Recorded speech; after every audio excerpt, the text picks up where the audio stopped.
नमस्कार दोस्तों, विनय क्लासेज श्री माधोपुर के ऑनलाइन क्लासेज में आपका स्वागत है। मैं भीमराज मीणा। आज अपन मेरे साथ पढ़ेंगे भारतीय इतिहास।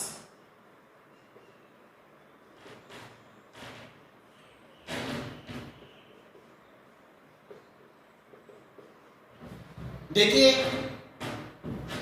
भारतीय इतिहास जो सभी कंपटीशन एग्जाम्स में यहां से क्वेश्चन पूछे जाते हैं, यहां तक कि राजस्थान पुलिस से लेकर कॉलेज लेक्चर तक यहां से क्वेश्चन पुटअप होते हैं। और आज अपन मेरी पहली क्लास में भारतीय इतिहास का अध्ययन करेंगे, जीरो से शुरू करेंगे। और सबसे पहले अपन भारतीय इतिहास की परिभाषा, इतिहास का अर्थ और इतिहास का विभाजन, इसके बारे में अध्ययन करेंगे। तो सबसे पहले तो अपन लेते हैं इतिहास शब्द का अर्थ क्या होता है।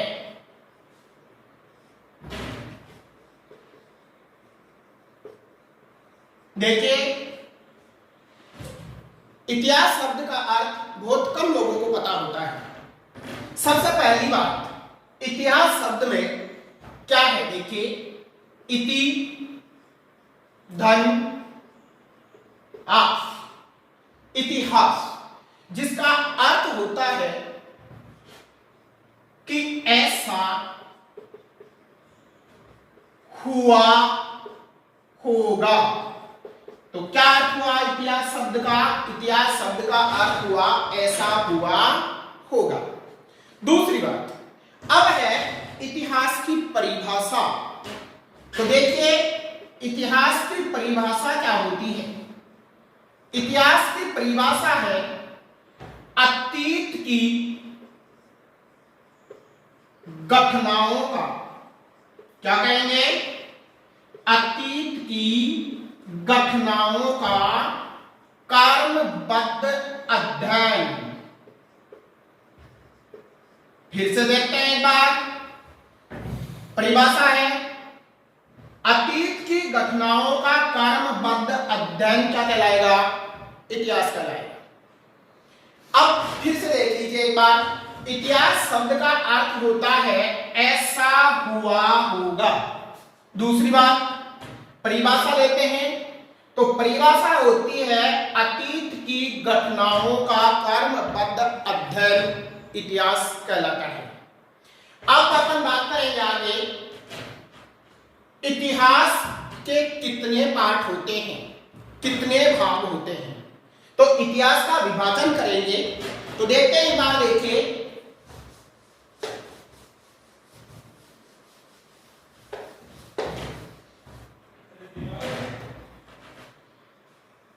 इतिहास का विभाजन।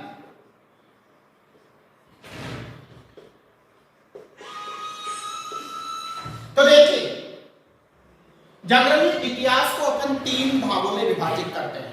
तीन पार्ट होते हैं इतिहास के। कौन कौन से होते हैं?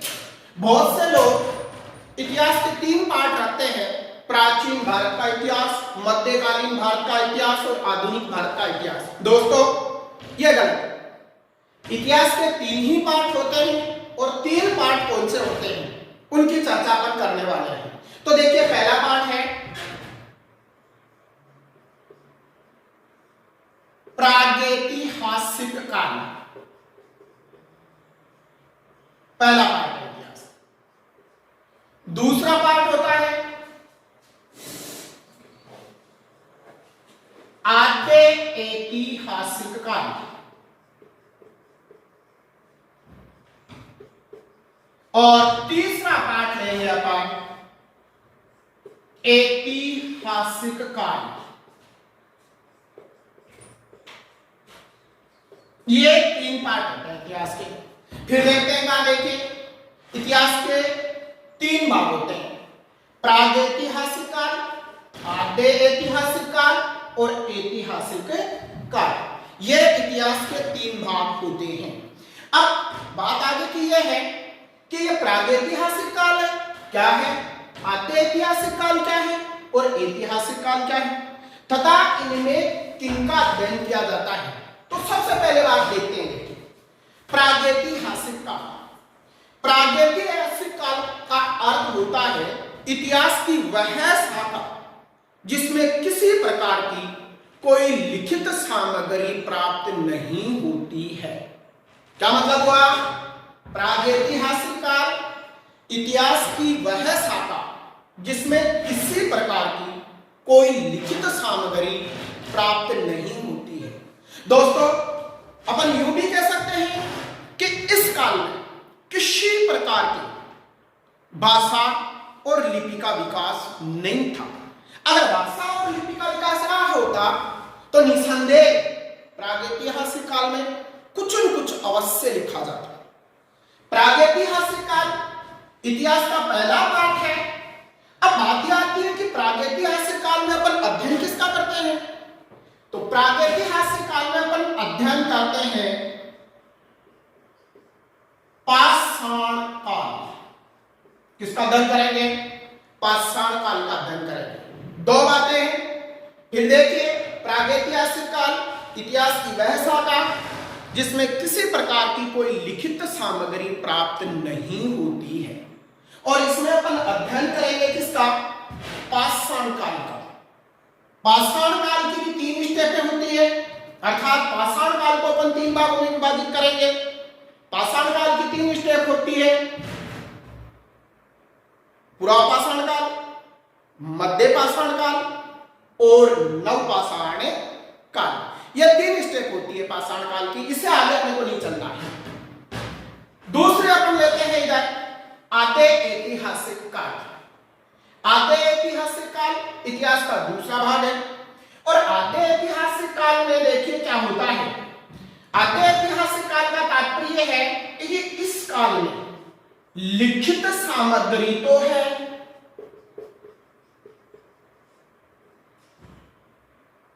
लेकिन आज तक उसको कोई पढ़ नहीं सका। क्या हुआ? आते ऐतिहासिक काल का तात्पर्य है इस काल में लिखित सामग्री तो प्राप्त होती है, लेकिन जो लिखित सामग्री है उसको आज तक कोई पढ़ने में सफल नहीं हो सका है। इसीलिए इस काल को क्या बोलते हैं? आते ऐतिहासिक काल बोलते हैं। और जनरली इस काल में अपन अध्ययन करते हैं किसका? सिंधु घाटी सभ्यता का। किसका अध्ययन करेंगे? सिंधु घाटी सभ्यता का अध्ययन करेंगे। फिर देखिए, आते ऐतिहासिक काल का क्या तात्पर्य हुआ? आते ऐतिहासिक काल से मतलब होता है कि वह काल जिसमें लिखित सामग्री तो है, लेकिन आज तक उसको कोई पढ़ नहीं सका।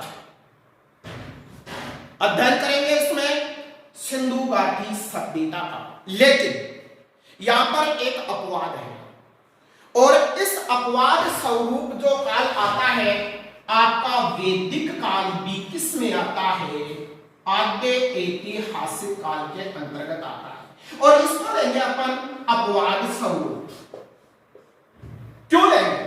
देखिए, आपको वैसे सब जानते हैं वैदिक सभ्यता, वेद 4 है, भाषा संस्कृत है, क्या लिखा हुआ है, पढ़ा गया है।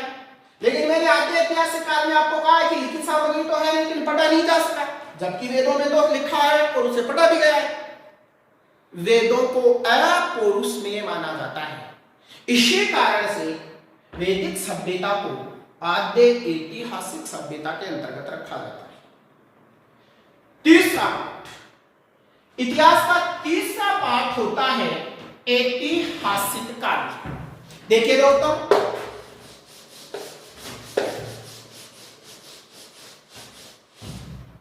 यहां लेंगे अपन इतिहास का तीसरा पाठ, इसे लेंगे अपन ऐतिहासिक काल। और ऐतिहासिक काल का तात्पर्य है इस काल में प्रचुर मात्रा में लिखित सामग्री है और उसे पढ़ा भी जा सकता है। दो बातें हो गई है। ऐतिहासिक काल का तात्पर्य है इस काल में लिखित सामग्री मौजूद है और उसे पढ़ा भी जा सकता है, वह काल क्या है?